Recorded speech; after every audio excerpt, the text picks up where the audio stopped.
ചെറുനാരങ്ങ അല്ലെങ്കിൽ നമ്മൾ വെള്ളം കലക്കാൻ ഉപയോഗിക്കുന്ന ലെമൺ. നമുക്ക് അതിൽ ഒരുപാട് വെറൈറ്റികൾ അവൈലബിൾ ആണ്. ചെറുനാരങ്ങയുടെ അതേ പർപ്പസ് ആയിട്ട് തായ് ലെമണും സീഡ്ലെസ് ലെമണും ഒക്കെ അതിൽ ഉൾപ്പെടുന്ന നാരങ്ങ വെറൈറ്റികളാണ്. അതൊക്കെ ചെറുനാരങ്ങ എന്നുള്ളൊരു വെറൈറ്റി മാത്രമാണ് നമ്മൾ വീട്ടിൽ നട്ടിരുന്നത് വീട്ടിലെ ആവശ്യത്തിനായിട്ട്. അതാണെങ്കിൽ കായ്ക്കാനും ഒരുപാട് സമയം എടുക്കും. കുഞ്ഞു നാരങ്ങകളും ആയിരുന്നു കിട്ടിയിരുന്നത്. ഇപ്പൊ സീഡ്ലെസ് ലെമണും തായ് ലെമണും ഒക്കെ വെച്ച് കമ്പയർ ചെയ്യുന്ന സമയത്ത് ചെറുനാരങ്ങനെക്കാട്ടും കൂടുതൽ വലിപ്പം ഇവയ്ക്ക് കാണാറുണ്ട്. ഇന്നത്തെ എന്റെ വീഡിയോ എന്ന് പറയുന്നത് അടുക്കള ഭാഗം കൈകാര്യം ചെയ്യുന്ന അല്ലെങ്കിൽ അടുക്കള തോട്ടമൊക്കെ ഒരുപാട് ഇഷ്ടപ്പെട്ട് നമ്മൾ വളർത്തിയെടുക്കുന്ന ആൾക്കാർക്ക് വേണ്ടിയിട്ടാണ്. അവരിലേക്ക് കൂടുതൽ ഈ വീഡിയോ എത്തണമെന്ന് ഞാൻ നല്ലോണം ആഗ്രഹിച്ച് ചെയ്യുന്ന ഒരു വീഡിയോ ആണ് കേട്ടോ. കാരണം നമുക്കറിയാം അടുക്കളയിൽ മെയിൻ ആയിട്ട് എന്നും എന്ന രീതിക്ക് വേണ്ട ഒരു ഐറ്റം ആണ് നാരങ്ങ. ആരെങ്കിലും വന്നാലോ അല്ലെങ്കിൽ നമ്മുടെ പാചകത്തിലോ എപ്പോഴും നമുക്ക് ആവശ്യം വരുന്ന ഒന്നാണ് ചെറുനാരങ്ങ.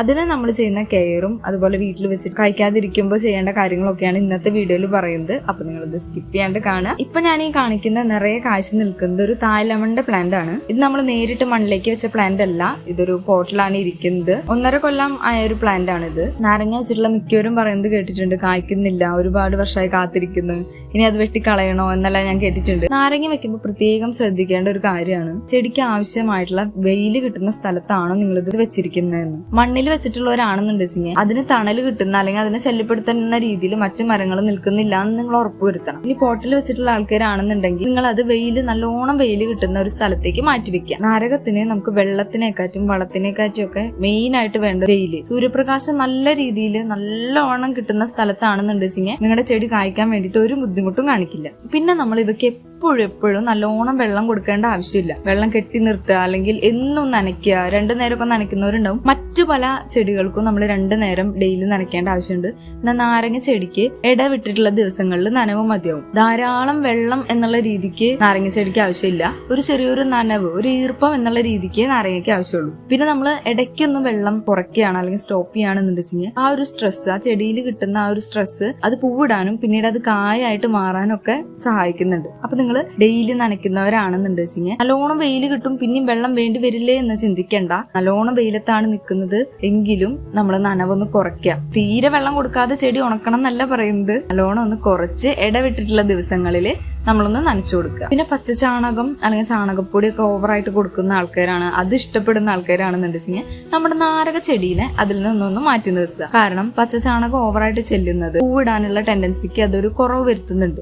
വല്ലപ്പോഴും എല്ലാം നൽകുന്ന, വർഷത്തിൽ 1-2 പ്രാവശ്യം നൽകുന്ന കാര്യമല്ല പറയുന്നത്. നമ്മൾ എല്ലാ ചെടിക്കും കൊടുക്കുന്ന പോലെ മാസത്തിലോ ആഴ്ചകളിലോ ഒക്കെ നമ്മൾ ചെയ്യുന്ന പോലെ നാരകത്തിന് ചെയ്യരുത് എന്നാണ് പറയുന്നത്. ആ ഒരു റീസണും നമുക്ക് നാരക ചെടിയിലെ പൂടുന്നതും കായ് പിടിക്കുന്നതും ഒക്കെ തടസ്സപ്പെടുത്താനുള്ള കാരണം മാറാറുണ്ട്. ഇവയ്ക്ക് നിങ്ങൾ നൽകേണ്ട വളം എന്താണെന്ന് വെച്ചാൽ പൊട്ടാസ്യം കൂടുതലുള്ള വളം. നാരങ്ങയ്ക്ക് ഏറ്റവും ആവശ്യം പൊട്ടാസ്യം ആണ്. പൊട്ടാസ്യം കൂടുതലുള്ള വളം എന്ന് പറയുമ്പോൾ നമുക്ക് വീട്ടിൽ തന്നെ സിമ്പിൾ ആയിട്ട് കിട്ടുന്ന ഒരു സാധനം നേന്ത്രപ്പഴത്തിന്റെ തൊലി, അതിൽ നന്നായിട്ട് പൊട്ടാസ്യം അടങ്ങിയിട്ടുണ്ട്. അപ്പൊ നമ്മൾ വീട്ടിൽ പഴം മേടിക്കുന്ന സമയത്ത് ഒന്നുമല്ല അത് നേരിട്ട് നമുക്ക് ചെറിയ കഷ്ണങ്ങളായിട്ട് ചെടിയുടെ ചോട്ടിലിട്ട് കൊടുക്കാം.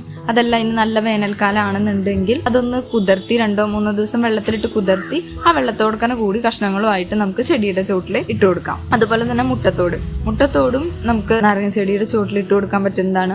ജസ്റ്റ് ഒന്ന് ക്രഷ് ചെയ്തത് ഇട്ട് കൊടുക്കാം. ജസ്റ്റ് ഒന്ന് പൊടിച്ച് അതിന്റെ ചോട്ടിലായിട്ട് ഇട്ട് കൊടുത്താൽ മതി. മുട്ടത്തോടായാലും പഴത്തിലായാലും നമുക്ക് വീട്ടിൽ തന്നെ കിട്ടുന്ന സാധനങ്ങളാണ്. അപ്പൊ അത് നിങ്ങൾ മെയിൻ ആയിട്ട് കൊടുക്കാൻ നോക്കുക. പച്ചച്ചാണകമൊക്കെ മാറ്റി നിർത്തി ഈ പൊട്ടാസ്യം നല്ല രീതിയിൽ കിട്ടുന്ന രീതിക്ക് നാരങ്ങേനെ ശ്രദ്ധിക്കാൻ ശ്രമിക്കും. വീട്ടിൽ നാരങ്ങ നട്ടിട്ടുള്ളവരാണെന്നുണ്ടെങ്കിൽ നിങ്ങൾ ഏത് വെറൈറ്റി ആണ് വീട്ടിൽ നട്ടിട്ടുള്ളത്, എത്രത്തോളം കായ പിടിക്കുന്നുണ്ട്, ഇനി കായ പിടിച്ചിട്ടില്ലെങ്കിൽ നിങ്ങൾ അതിന് ചെയ്യുന്ന കെയർ എന്തൊക്കെയാണെന്ന് കമന്റിലൊന്ന് അറിയിക്കാം. ഇനി നടാത്ത ആൾക്കാർ, പുതുതായിട്ട് വെക്കണം എന്നൊക്കെ ആഗ്രഹിക്കുന്ന ആൾക്കാർ സീഡ്ലെസ് ലെമണും അതുപോലെ തന്നെ തായ് ലെമണും ഒക്കെ വെക്കാൻ ശ്രമിക്കുക.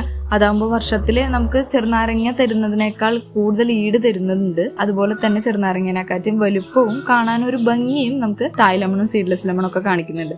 സീഡ്ലെസ് ലെമൺ ആവുമ്പോൾ അതിൽ സീഡ് ഉണ്ടായിരിക്കില്ല. പക്ഷെ തായ് ലെമണിനെ അപേക്ഷിച്ച് നോക്കുമ്പോൾ അതിന് തായ് ലെമണിന്റെ അത്ര നീര് കിട്ടുന്നതായിട്ട് തോന്നിയിട്ടില്ല. അപ്പൊ നമ്മളിവിടെ വെച്ചിരിക്കുന്നത് തായ് ലെമൺ ആണ്. അപ്പൊ നിങ്ങളുടെ ഇഷ്ടപ്രകാരം ഏത് നാരങ്ങാണ് വെക്കാൻ ആഗ്രഹിക്കുന്നത് കൂടി കമന്റ് ചെയ്യാം കേട്ടോ. ഒരു ഓൾ സീസൺ വെറൈറ്റി വെക്കുന്നതാണ് നമുക്ക് എപ്പോഴും നല്ലത്. ആരെങ്കിലും ഒക്കെ വരുമ്പോൾ നമ്മൾ ഫ്രഷ് ആയിട്ട് അത് പറിച്ച് അവർക്ക് അതുകൊണ്ടൊരു ഡ്രിങ്ക് ഉണ്ടാക്കി കൊടുക്കുന്നത് എപ്പോഴും നമുക്ക് നല്ല സന്തോഷം തരുന്ന കാര്യമാണ്. അപ്പൊ ഈ ഒരു പ്ലാന്റ് നന്നായി കായ്ച്ചു നിൽക്കുന്നതാണ് നല്ല രസമല്ലേ. നമ്മളിത് വീടിന്റെ സൈഡിൽ തന്നെ വെച്ചിട്ടുള്ള ഒരു പ്ലാന്റ് ആണ്. വരുന്നവരെ ഒക്കെ നന്നായി ആകർഷിക്കുന്ന രീതിയിൽ ഇത് കായ്ച്ചിട്ടുണ്ട്. അപ്പൊ ഇതിനെ പറ്റിയിട്ടുള്ള അഭിപ്രായം കൂടി നിങ്ങൾ കമന്റിൽ അറിയിക്കണേ. അപ്പൊ ഇനി നിങ്ങൾക്ക് എന്തെങ്കിലും സംശയം ഉണ്ടെങ്കിൽ കമന്റിൽ ചോദിക്കാം. ഞാൻ അതിൽ എനിക്കറിയാവുന്ന ഉത്തരങ്ങൾ ഞാൻ അതിൽ നിങ്ങൾക്ക് നൽകാം. അപ്പൊ അടുത്തൊരു വീഡിയോ ആയിട്ട് കാണാം. ബൈ.